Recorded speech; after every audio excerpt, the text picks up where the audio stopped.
Periyar E.V. Ramasamy, a towering figure in Tamil politics, is often celebrated for his relentless fight against caste discrimination and his advocacy for social reform. However, his legacy is not without controversy. Critics argue that several of his positions make him unsuitable for modern pluralistic Tamil Nadu. First, let's talk about his inflammatory anti-Brahmin rhetoric. Periyar didn't hold back when addressing the Brahmin community, sometimes using language that bordered on incitement to violence. Phrases like "beat the Brahmin" were not just provocative, they were calls to action that could easily inflame communal tensions. In today's multicultural India, such rhetoric runs counter to the principles of pluralism and can deepen societal divides rather than foster unity. Then there's his advocacy for separatism.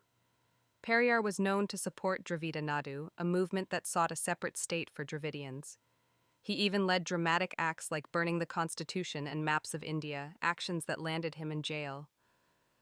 In a country that values its constitutional integrity, such behavior raises serious concerns.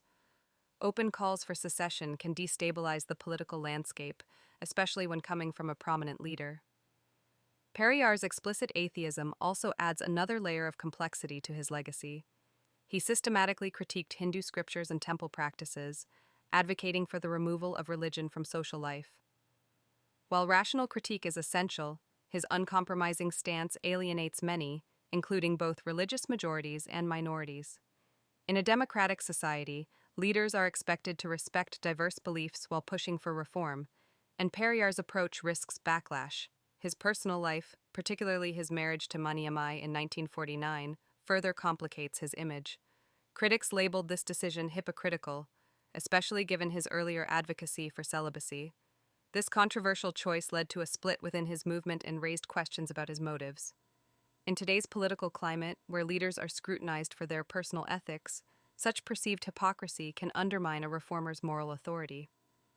Moreover, Periyar's framing of social issues in ethnic or racial terms has drawn criticism. By labeling northern Brahmin elites as intruders, he risked hardening identity polarizations that inhibit coalition building across communities.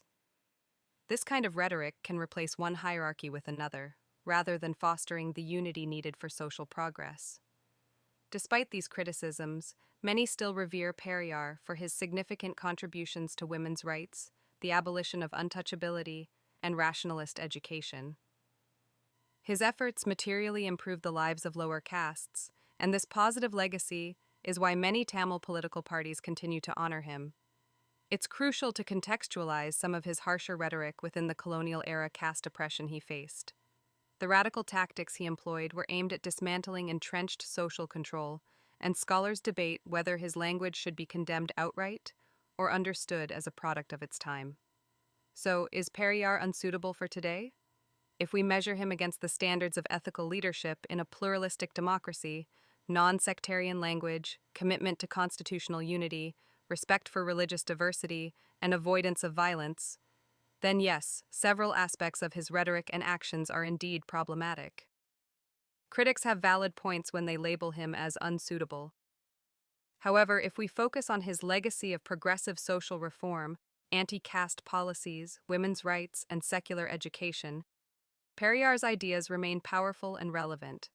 The challenge lies in adapting his vision to align with democratic, nonviolent, and pluralist norms, ensuring that his legacy continues to inspire without repeating the mistakes of the past.